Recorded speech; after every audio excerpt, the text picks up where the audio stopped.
இது வந்து கவனி அரிசி ஃப்ளார் பிளாக் ரைஸ்ன்னு சொல்லுவாங்கள்ல. ஸோ இதில் நான் வந்து புட்டு மேக் பண்ண போகிறேன். இதில் கொஞ்சம் தண்ணி ஸ்ப்ரிங்கிள் பண்ணிக்கோங்க. அப்படியே ஒன்றா ஊற்றிடாதீங்க.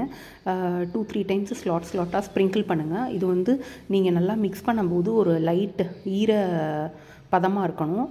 ஸோ இது இந்த மாதிரி இருக்கணும். அதுக்கப்புறம் நீங்கள் இதை ஸ்டீம் குக் பண்ணணும் 10 மினிட்ஸு. இட்லி வெசலில் இதை அப்படியே ஸ்ப்ரெட் அவுட்டாக போட்டுருங்க.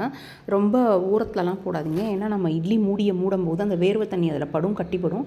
ஸோ ஓரத்தை மாத்திரம் விட்டுட்டு சென்டர் ஆஃப் த பிளேஸில் இந்த மாதிரி கொட்டிட்டு ஸ்ப்ரெட் அவுட் பண்ணிடுங்க.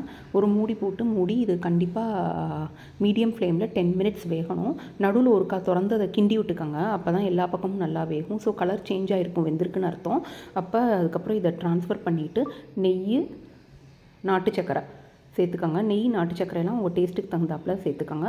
ஸோ இப்போ இதை நல்லா மிக்ஸ் பண்ணி விட்ருங்க. அந்த சூடுக்கே இதெல்லாம் நல்லா மெல்ட் ஆயிரும். நம்ம டேஸ்ட்டை என்ஹான்ஸ் பண்ணுறதுக்கு கிரேட்டட் கோகோனட் இதில் ஆட் பண்ணிக்கோங்க. கார்டமன் பவுடர் ஆட் பண்ணிக்கோங்க. ஸோ ரொம்ப ஹெல்த்தியான